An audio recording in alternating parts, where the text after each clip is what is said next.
For our second panel conversation of the morning, we'll be diving into the ideal of collaboration. We'll also be looking at the connection with innovation and creativity. Allow me to introduce our moderator and thought partner, Damian Woetzel of the Aspen Institute, joined by our friend, Surgeon General Vivek Murthy, celebrated soprano and today's co-host, Renée Fleming, and theoretical physicist and string theorist, Brian Greene.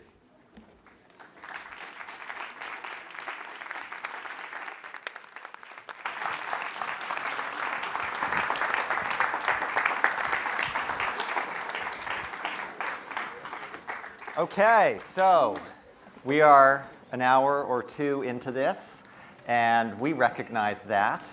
So I thought, in the spirit of collaboration, let's collaborate for a minute so that we all have a moment to breathe and feel our presence with each other in this room.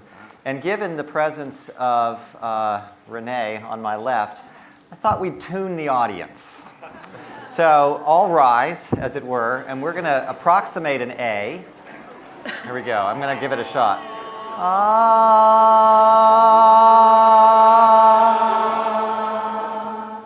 One more time.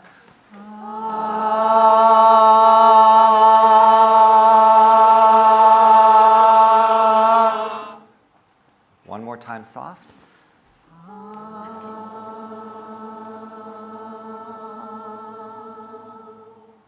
Wow, pretty good. Nice. Very nice. Okay. So we're going to do one or two more collaborative things. Brian wants to do a gravitational wave movement thing, but I have now sung next to Renée Fleming. I'm done. see, Man. this is good, right? Oh well, before we're done, so we'll all sit down now. But so I couldn't help but be thinking while Sonia was giving that great talk, and she was referencing West Side Story as simply one of the greatest collaborations that happened ever. But thinking about mid-20th century.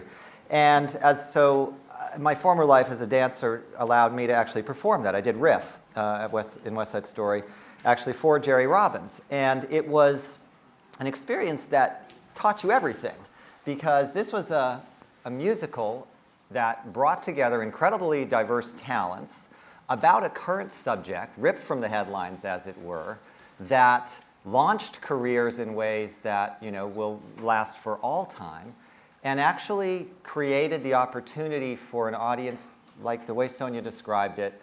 The popcorn is rustling, the people are talking, and then boom. Everybody just stopped and went, oh my God, this is different. That's happening in New York with Hamilton right now, too. And that's going to for the rest of eternity, that will have that same effect, where people see the first minutes and you just watch their faces just go, I had no idea you could see something like this alive. And that's collaboration. But it's not just collaboration with people, it's collaboration with current events, it's collaboration with context, if you will.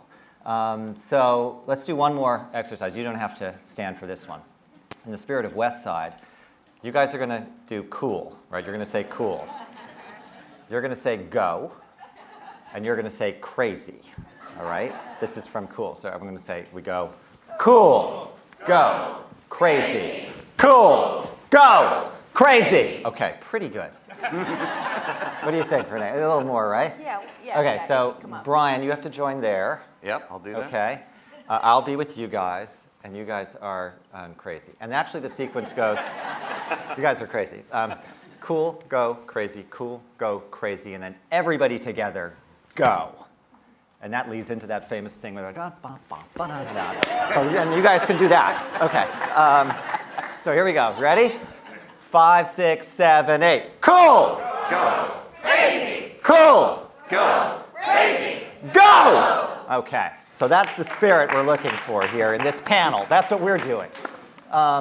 So we have a real range of takes on this, I think. But one of the things I was thinking about in kind of trying to keep with the charge of the JFK ideals and picking up on my friend Eric Liu's panel earlier, just moments ago, which was so incredible on service. A lot of what happens with collaboration, to my mind, is about getting out of your lane, You're in a lane, and you choose whether you're going to stay, just make that lane the best lane that's ever been, or whether you're also going to say, I need to actually cross over and do something more. So I wanted to kind of throw that out as a place to start. So perhaps, Dr. Murthy, maybe you could comment for a moment on what brings you to a panel like this, first of all, given your role as 19th Surgeon General and your interest in so many different things. Where does art and collaboration in your mind, what brings you here, out of your lane, as it were? Or is it? Well, that's a great question, and I actually don't see the arts as out of my lane. That's not to say that I can. That's not to say that I can hold an A when I'm next to Renée Fleming. But That was very good. wow, I don't know. But I see the arts as a powerful source of healing, and as a doctor, my job is to think about healing. And one thing I realized very early on is that the arts are a way of unlocking joy. And joy is one of the most powerful antidotes we have for stress. And stress, as it turns out, we learn each year, has more and more adverse effects on one's health. And so there, in and of itself, is a powerful reason why we should think about the arts as a means of healing. You know, during my time as Surgeon General, I get lots of inquiries and questions about a whole range of topics, and so I talk about a variety of topics each and every day. But one of the things that has been on my mind a great deal over the last year has been the role and the importance of emotional well-being in our health. You know, we often, when we think about prevention, talk about nutrition as being important, and it is. We talk about physical activity being essential, and it is as well. But what we don't often talk about is the powerful role that emotional well-being can play in health outcomes, and not just in health outcomes, but in workplace productivity and educational outcomes, in violence, and a whole range of other issues that we care about. And it turns out that arts are a powerful way of improving and enhancing our emotional well-being. And this is not a theory, it's not a hope, but it's actually something that is being proven more and more by science. And one of the great joys that I have as I travel around the country is actually the opportunity to see programs in our communities that are using the arts as a force for improving emotional well-being and health. And my hope is that in a few years down the line, that seminars and gatherings like this won't be seen as unusual, but they'll be seen as mainstream, because people will understand that arts and science are two sides of the same coin, which is our shared humanity. And that means that our ability to enhance who we are, how we live, and our health is dependent on bringing those two forces together. So Renée, you and I are fellow travelers in this quest for very much what Dr. Murthy outlined, to become part of essentially one stream with all these other disciplines, that collaboration is the rule. Right. And I was wondering, maybe you could turn that on its head, what we just heard about the benefits that he sees so clearly the arts bringing to an equation. But what about the benefits to the arts in your mind, as an artist who does work in healthcare settings and champions that work? How do you feel it affects artists, on the other side of that equation? Well, I think, first of all, this idea that we need to bring both the arts and the sciences together, in fact, all disciplines together, really. If we want to lead a holistic life, and this is about our quality of life, and I'm so excited to hear you talk about an emotional well-being, because that is incredibly important and powerful, and it really doesn't get very much traction right now. So for artists, I find it very interesting. My life is about constant travel and constant touring. I just got back from a month in Europe and ended in Morocco, which is exciting, and it also allows me to see different ways of life. And I find that the well-being piece, if we can reach out to more people, and I do this mostly from a performance perspective, from audience development perspective. It's all about collaboration. It's about kind of developing a much broader net of presentation, so that we're sharing all these things, and that there is a kind of shared experience that we need to have in it, wherever it is, a concert hall or any other setting. And then on the other side, I find it fascinating that we'll eventually be in a place where we can kind of tailor-make an artistic experience for people who aren't well, for people who have tremendous needs. Because certainly I believe so strongly in the arts in my own life, and in music in particular, in the way that it changes my point of view. It has an enormous effect. And lastly, I think it's fascinating to me that caregivers are developing arms of care for artists. We must be a pretty big group, or it wouldn't be happening, and that gives me a lot of hope as well. It should be bigger and bigger. Terrific. So we're going to come back to the idea of the young artists, let's say, who we want to see their lane as larger than it is as a theme in this, about way to go forward. But I'm going to go to Brian for a second. Just say, is physics a collaborative field? As a scientific discipline, it hugely is so. I mean, if you look at the vast majority of papers that are produced, it's 2, 3, 4, 5 authors. I mean, all of the work that I do is with my students, with collaborators around the world. But that's purely within the scientific desire to push the frontier of understanding. From what we're talking about here, I find other collaborations equally powerful, if not more so, in terms of reaching the wider world. You write a good paper in physics, you're happy if 16 people read it. That's a good thing, right? And yeah, it can make a difference in a very small world, and sometimes it branches out and has tremendous wider impact. But, we all recognize the power of science in shaping the future, and we all recognize the need to bring young, new minds into the field. And I find that by bringing science out to the world in a different way, a way that does require collaboration, a way that requires reframing science as a story, as opposed to a discipline of facts and figures, as we heard in the previous talk, that kids feel that they need to memorize and get out there. So, to my mind, those are the powerful collaborations. A collaboration which can, get across the experience of what science is about, right? Albert Einstein, later in his life, he described his own work as years of anxious searching in the dark for a truth he could not quite see but could feel was there until finally he emerged into the light. That's not how most kids think about science. Right.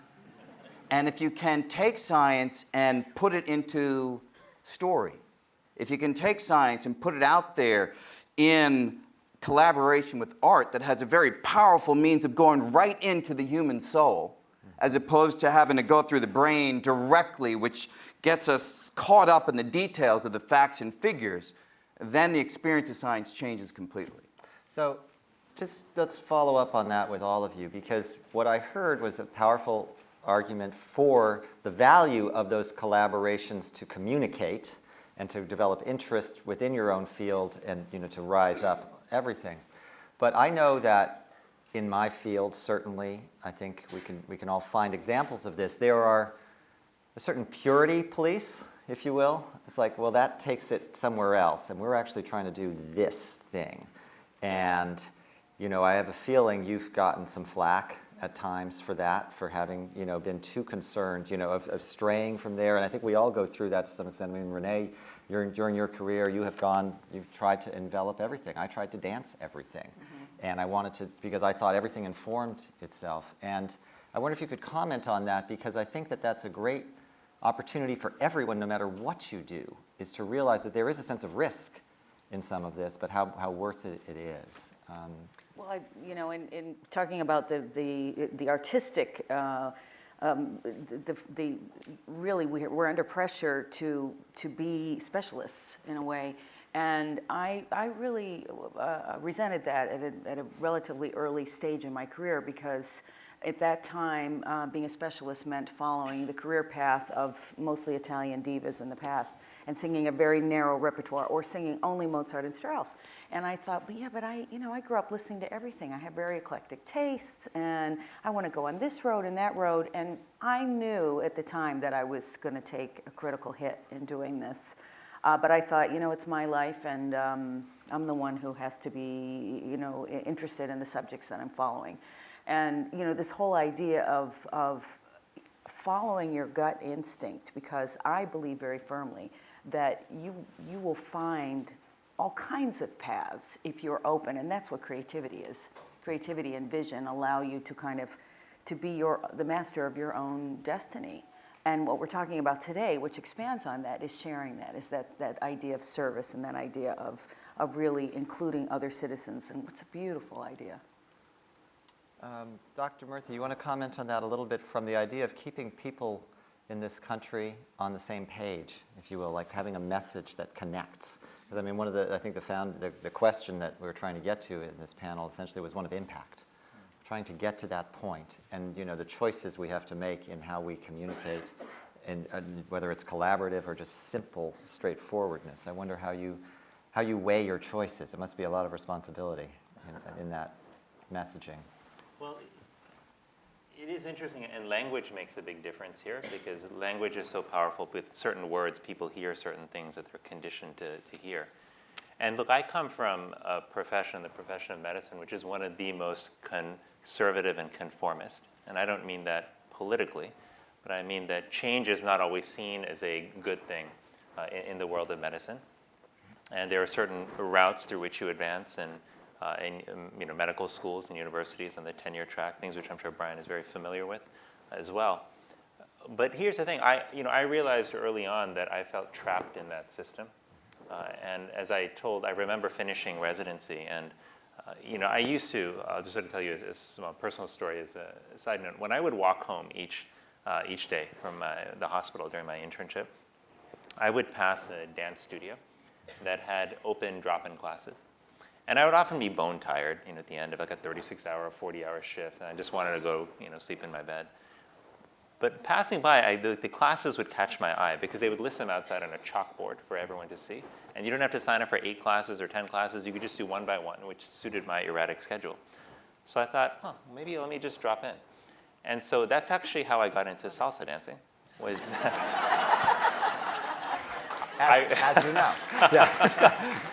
Which is this dance studio happened to offer salsa classes and jazz classes, all kinds of things. And I would drop in and take them. But one of the things that I found was that participating in dance was a way for me to reconnect with my body. And one thing that I think people who have practiced medicine for any longer than a few months quickly realize is that health is more than about the science of what's happening in your cells, but it's a complex interplay between your body and your mind and your spirit, which is why when a patient, doctors often talk about patients losing the will to live. Like, that's not a scientific term or a scientific entity, but it is a characteristic of the spirit and of the mind. And when you lose that will to live, every doctor knows that has a powerful impact on your outcomes and your likelihood of surviving or beating whatever illness it is that you're dealing with. So these things matter. And what arts allow us to do is to actually connect our body, our mind, and our spirit in a very powerful way that allows us to heal, that allows us to be creative and unlock energy that we thought we didn't even think that we had. And that's why I used to, when I would drop into these classes and feel that sense of energy, I remember telling a friend at the end of residency, when I was trying to figure out what to do and felt trapped between a fairly conformist system and these creative impulses that I had, I remember telling her, I said, I feel like I'm an artist trapped in a scientist's body. And I said, what that reflected, though, was a conventional misunderstanding I had, which is that these two things had to be separate. But they don't have to. And that's part of, I think, where we need to move the country, and in particular our educational system. Because when we think about how we train our young people, our students, we try to track them actually fairly early in life to be doctors or lawyers or scientists, to be science people or arts people or whatever it might be, without recognizing that actually what we want are people who are pluripotent, people who have the ability to interface and understand different fields, recognizing that some of the greatest advances that we will have are at the intersection of fields. So that is a direction that we have to move in, but it, I think, requires us changing how we think about education from a very basic level. And I know there's been a lot of emphasis on STEM, on science, technology, engineering, and math, as there should be, and that's very important. But one thing I don't want to get lost in that process of STEM emphasis is the importance of the arts and of integrating the arts into our education and our practice. Because if we can do that, if we can hold and not just an education, but really a life of artistic expression, if we can make that something that's of high value and that's an essential part of living, then we can enable our people to be more creative, more thoughtful, and more collaborative. And I'll lastly just say on the empathy point, because our last speaker brought this up before, that the arts are a powerful way of connecting with other people's stories. And in that vein, they become a powerful tool for cultivating empathy. It is hard to just go to kids and tell them, be empathic. We do this actually with medical students, which is very interesting, which is in first year of medical school, you have these classes where medical students are paired up with model patients, and they're told to interview them. And then you study how they actually interview and see, well, are they asking the right questions? Is their demeanor appropriate? Are they empathic enough? Are they reaching over at the right time? Is their head tilting at the right time? And all of that is important, but you start to realize after a while that you kind of wish that somebody had started 15 or 20 years earlier in cultivating that empathy, and that it's not just about technique, but it's about a deeper emotional connection that you make to the stories of other people. And weaving that into education, I think, is incredibly important and powerful. And that's why I think we have to reconfigure how we think about education so that we're not making a choice between the arts and the sciences, but we're seeing these as part and parcel of a comprehensive education. I'd love to follow up to ask if, in those situations that, as you say, every doctor recognizes that the will to live has a powerful effect on the outcomes within their patient groups, are there standard responses to that? This is such a great question.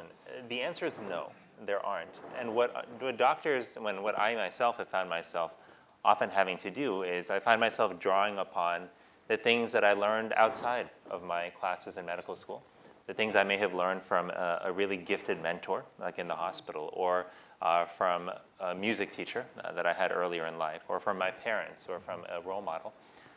But that's where you're actually forced to draw on your humanity, more so than on your knowledge of medical science, and your formal training.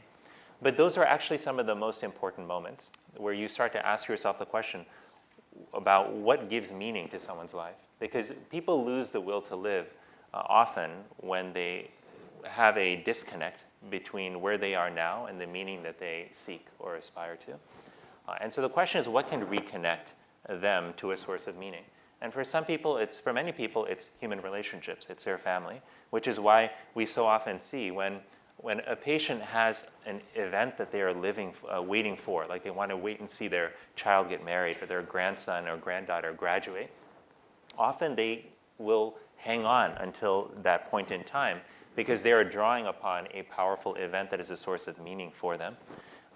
And similarly, it's not just events itself, but this is where music can also be incredibly powerful, because for many people, music brings back memories. It brings back a certain joy to their life. And for the right person, that can be incredibly powerful. It's why in my hospital, we used to have actually a harpist who would play on each floor and would alternate between the floors. And it was so fascinating to watch, Damian, because when the harpist would come out onto the floor, you could feel the energy just calm.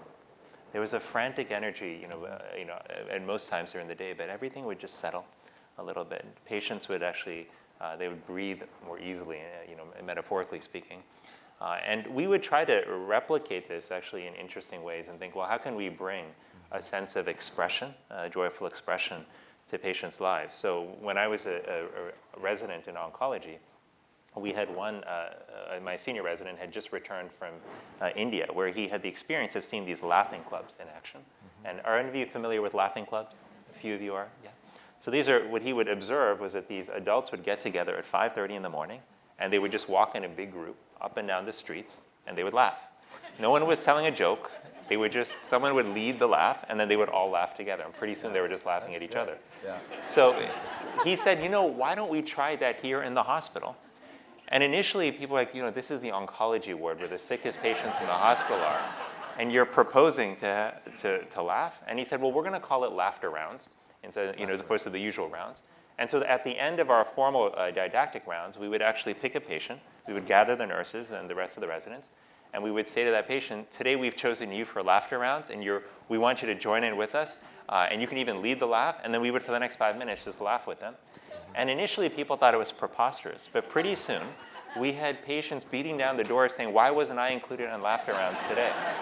It makes perfect sense. I mean, the examples of these activities are so palpable. I feel like there's a groundswell to make this universal in so many different ways. I know later on, Dr. Eva Fattorini's here, and she's done incredible work at Cleveland Clinic with that, where I visited, and art is everywhere. And it's for the patients, it's for the families. And some other examples that bring to mind, in Chicago, there's a group called Storycatchers Theater that works with young incarcerated women. And what they do is that the young women write their stories. They're given training in writing, how to write their stories. And then their story is performed by one of their peers. So the peer I take on your story. And it teaches empathy in the action of doing it. So you do your own story, but it's not so simple as you say, I wrote my story and I'm going to read my story to you. No, I wrote my story and someone else is going to read my story, and it does that.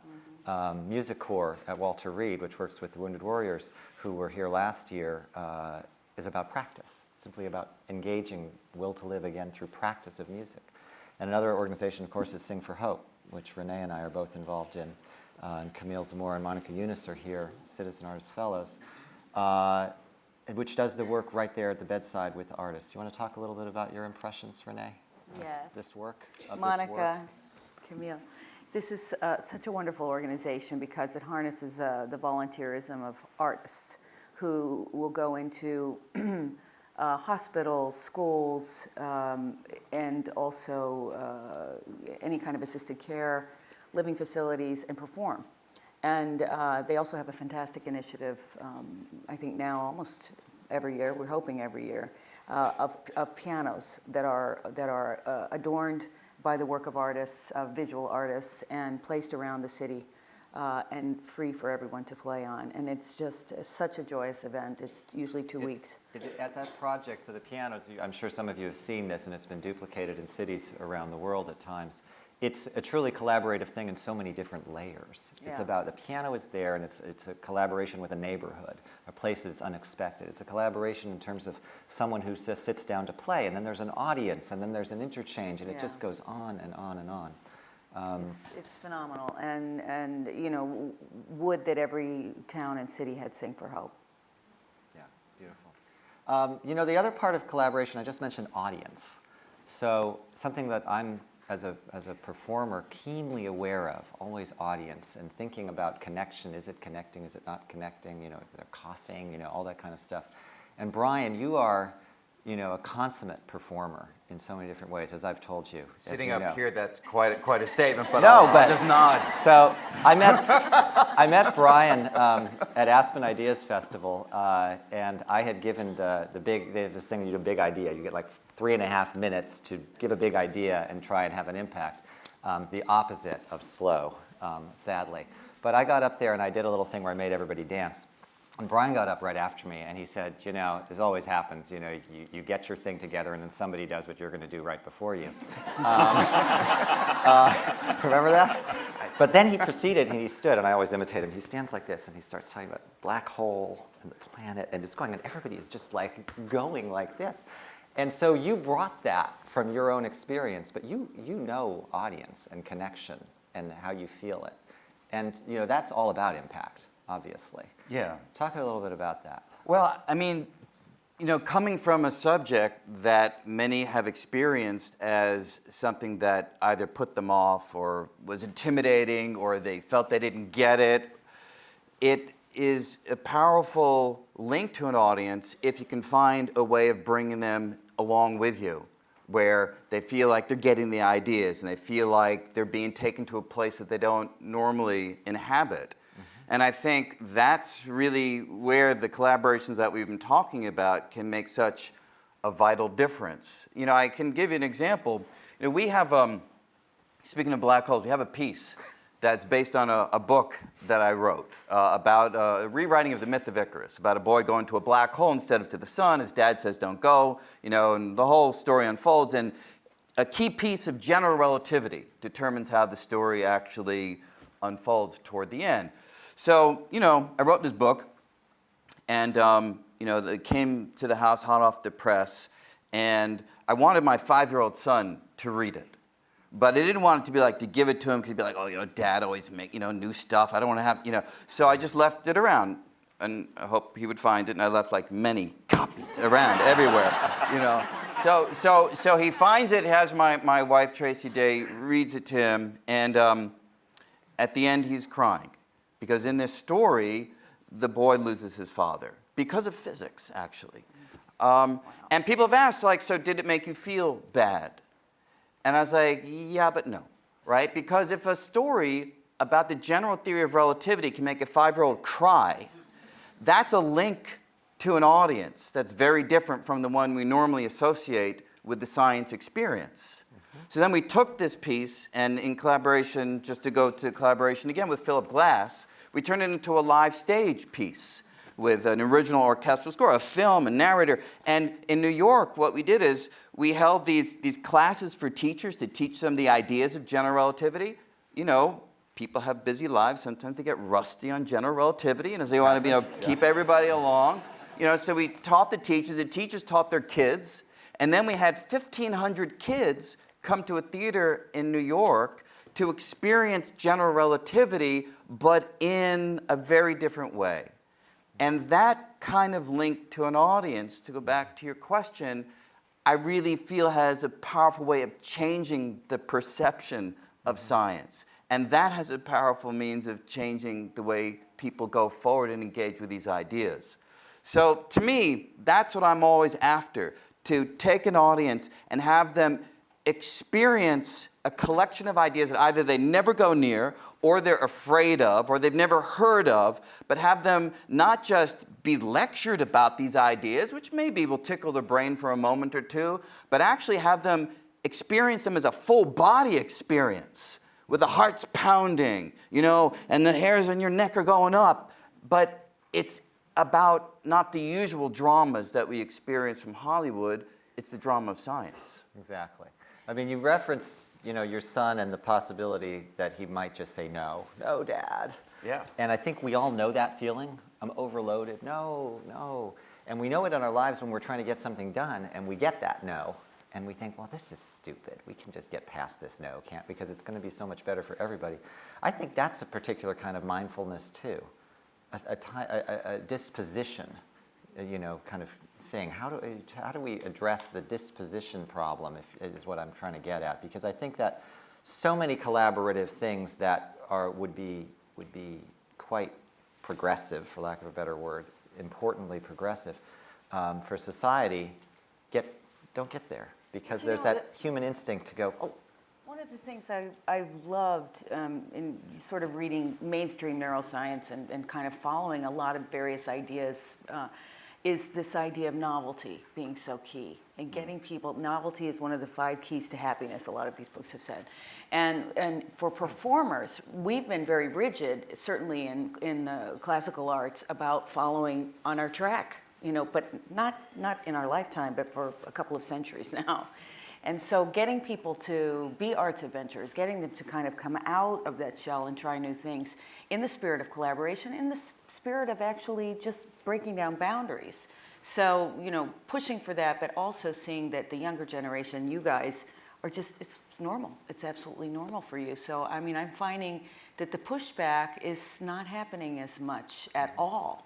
Even in my career, 15 years ago, I got no up for everything. Just no, you can't. Don't be unrealistic, and you can't branch out and do other things. So I'm finding now that there's a much more open field, and people are open to ideas. This is the perfect time to be doing this. Do you feel the same? Do you feel like it's receptive? Like there's this moment that you described about trying to create new environments in the medical world? Do you feel like it's a receptive world out there for this? I do. I do think that this is.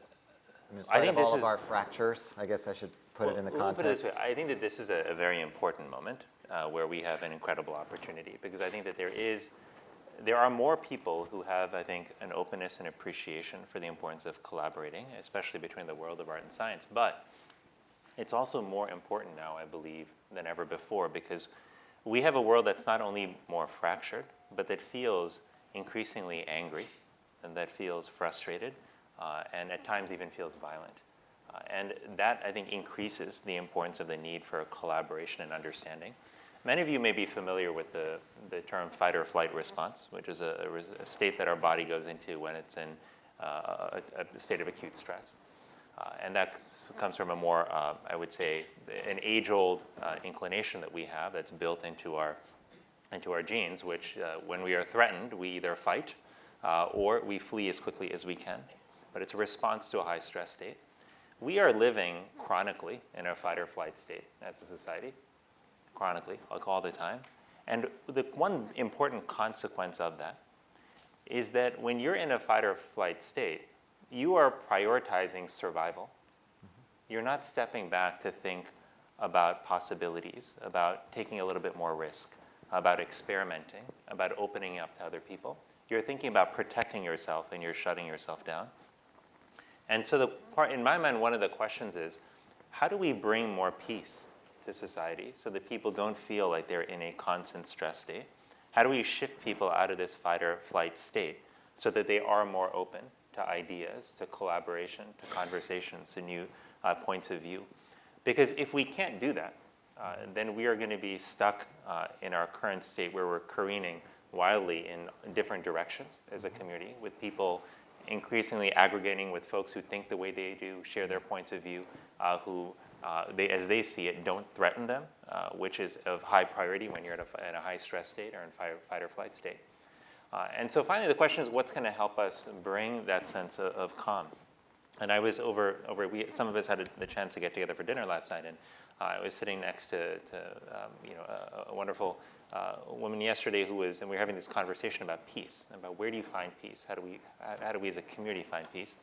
And sometimes peace can be found in those small moments of diastole, as I call it. The heart pumps in two cycles, in systole where it contracts and diastole where it relaxes.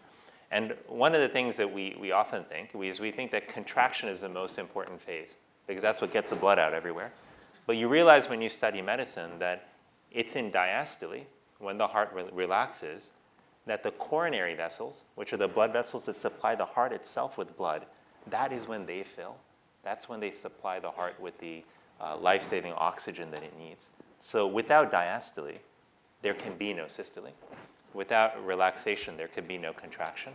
And one of the beautiful tools that we have seen, and there are many, but music and dance, these are all important tools for diastole. But contemplative practices like meditation have been used more and more. And I was recently at a school in San Francisco, which was, and people hear San Francisco, they think, oh, this is idyllic, everyone is smelling roses. This was not one of those schools. This was a school, it was in a community that was riddled with violence, where the poverty rates were high, where there had been over 50 murders in 1 year, and in 3 cases, the bodies had been dumped on the school property. This was a middle school, keep in mind, 6th, 7th, and 8th graders. And so it was no surprise that grades were below the floor, that suspension rates were incredibly high, that violence was high as well in this school. And so this school actually did something, frankly, out of desperation. They tried a whole bunch of other things, programs that didn't work. They had a full-time grief counselor on the school campus as well, but still found that things weren't getting better. And one of their vice principals happened to be at a conference where a meditation researcher was presenting his work on the effects of meditation on ADHD. And so she just said to him, she's like, we tried everything. I don't know what this meditation stuff is you're talking about, but if there's even a 1% chance it could help our kids, would you come talk to our principal? And long story short, what they did is they implemented this meditation program they called it Quiet Time, which is a twice daily, 15-minute meditation at the beginning and the end of school. And keep in mind, they taught 6th, 7th, and 8th graders how to do this. And I think about this as like, if 6th, 7th, and 8th graders can do it, then any of us should be able to do it. But they did that, and what they found is all of a sudden things started changing. And I went to this school, and I actually met the kids. I meditated with the children. I sat with the principal and the teachers. I asked them about their experience, and they said what they noticed is 2 weeks in, the first thing was that the volume in the hallway started to go down. Mm-hmm. A few weeks later, they noticed that the whiteboard, it was outside the principal's office, where they wrote the names of all the teachers who called in sick. That started to get shorter and shorter and shorter until one day there were no names on the list. And within a year, what they noticed is that suspensions in the school dropped by 45%, They noticed that teacher absenteeism dropped by 30%. Grade point averages and test scores went way up. The anxiety scores of the kids and their reported sleep improved dramatically. And the self-reported happiness levels of the students, which is something the state of California assesses each year, went from being one of the lowest in the entire district to in 1 year the highest in the entire district, and to in 4 years the highest in the entire state of California. And what's interesting is that these results have been replicated in other schools. But when you talk to the kids and you ask them, what is it? They don't tell you complex things about how, key pathways in their brain and this and that, and how it led to various outcomes. What they tell you are very simple things. As one young man told me, he said, I was brought up with just my dad. Well, my mom wasn't around. My dad worked 3 jobs, and I grew up pretty much on my own. It was stressful. I didn't have anyone to talk to. And he was an African-American student. He said because he was black, kids in school thought that he would never amount to anything, and they told him as such. And that made him mad. And he expressed his anger by bullying other children. But when he experienced this meditation, what he had were these brief moments of calm. It was a departure, a moment of respite from that fight or flight response I mentioned earlier. And he said a very simple thing to me. He said, I realized that in those moments of experiencing calm, but maybe I was actually a calm person. Maybe I wasn't that angry person I always thought I was. And whenever he was confronted, with a fight that was about to break out, he would just pause and remember that he was that calm person. And he eventually found those children that he bullied, and he apologized to them. And he said, that wasn't who I was, but I realized who I am now, and I would never do that again to you. This story was not atypical of the students that I met. And what I find is as these programs are being replicated in other schools, they're having dramatic impacts in Maryland, in Chicago, and San Francisco. It really is. I mean, yes. I've been lucky enough, as a member of President's Committee on Arts and Humanities, we launched Turnaround Arts. Rachel Goslins is here, a former executive director who made all that come together. And in those schools, which are officially failing schools, we're trying to turn around through the arts. That is now becoming standard practice that is shared throughout all of them. These prescribed sessions of quiet time, yoga, and I've seen it. It's just unbelievable how the impact is so quick and immediate in centering the young people who are living in incredibly stressful situations. I actually just want to one quick thing, since this might be of interest to you. If any of you are running organizations and wondering if this could be useful for you, I'll tell you just on a personal note, our office, many members of my office actually came out to visit the school as well. And we came back and we said, we have to do this for our team. So we actually trained our entire office in meditation. And for people who say the federal government is a place where innovation can't take place, it's not the case. We're doing it here. But we trained our whole office, and I'll tell you, just in a few weeks, we saw such a difference between how people related to each other, between the level of anxiety and stress in the office. We saw people finding more joy in coming to work. And we found them reporting that their ability to resolve and deal with conflict at home was even better. So it's had a powerful impact on us even at work. Brian, you going to try that? Oh, yes. Well, I see the effect on my wife, who actually goes to yoga, meditates, and I often send her in rough moments. I'll walk the dog, I'll do the shopping. Go to yoga, please. So we have to wrap very shortly, but I want to get some last words from Renée and from Brian. Brian, we haven't discussed the World Science Festival, but it occurred to me that, and this is something that's a thorn in your side, I know, as I heard it even yesterday. Oh, so when is the World Science Fair? And we always laughed. I used to work with Brian and Tracy on presenting an Art Salute to Science a few years ago, and we bristled against it. It's a festival, not a fair. But there's something in that idea of a science fair that I get it now in this conversation, because it implies that we're going to all do it together. Yeah. We're bringing something. Festival does that too, I think. But yes. There we go. Yeah. But and indeed, as you know, a lot of what we have focused on in the World Science Festival is bringing art and science together, and I think that resonates with a lot of what we've been hearing today. And food. Food too, yes, food. absolutely. But there's one aspect of it I think is worth pointing out too, which is a very potent difference between art and science. At least one that I think has. It's too late in the panel for this. No, just one second. Well, a lot of value. I'm kidding. When we talk about science, what are we after? We're really after universal truths. right? We're after things which in some sense we strip the human out of it, right? Our dream is that when we make contact with aliens, right, at some point, 10,000, 100, whatever, a million years in the future, and they bring out their books, they will have the Schrodinger equation that we have for quantum mechanics. They will have Einstein's field equations like we have them. They may do it in different symbols, different language, but they will have found the same deep truths that we have. That would be a wonderful thing. We would have tapped into something that transcends all of the day-to-day issues of Universal life, truths. right? Yeah. Now art kind of is after something which is different, at least on this dimension of thinking about things. I personally would be absolutely shocked if those aliens bring out, like, Beethoven's Ninth Symphony, right? That would be utterly bizarre, right? If they actually produce the same art that we do, right? So there's something deeply human about taking in the world and producing something that is very meaningful and comes from within us versus individuals taking in the cosmos and trying to find something that goes beyond anything human. And I think that difference should not be lost, right? I mean, I love holding hands and saying it's all the same, and that they are distinct sides of humanity, two sides of a coin, but we should leverage those distinct qualities because for somebody to be able to touch something that goes beyond the day-to-day and also be able to frame it in a language that's so deeply personal and human, that's the union, which I think really has deep value. I love that. I love that comparison of the universal truths and, frankly, the universal diversities that the arts actually bring to those conversations that we are hoping to have with the aliens at some point in the future. Brian, I'm just so happy you have an alien future in mind because I always say that certain pieces will be in a time capsule and discovered and be universally loved as they are here. So, I have that same sort of love for the projected future. So fabulous that you made that point. Yo-Yo said something last night. He said, there's fusion and there's confusion. And, I think that there's something in that to think about as well, because there's risk involved in collaboration. Things can go many different directions. And sometimes that confusion actually leads to the insights that happen. You have to take that step. You have to not say no.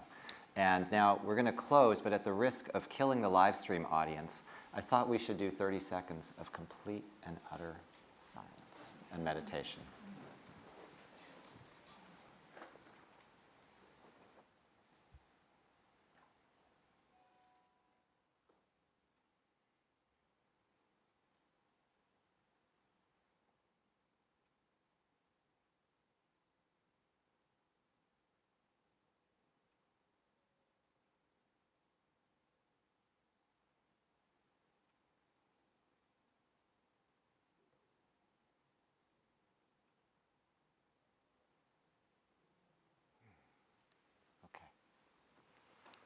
Can we all take a big breath too? Didn't you feel like a really big inhale and release? I needed that. All right. Thank you all so much. Thank you. Pleasure. Thanks so much. Wow. Well done. Well done. Thanks.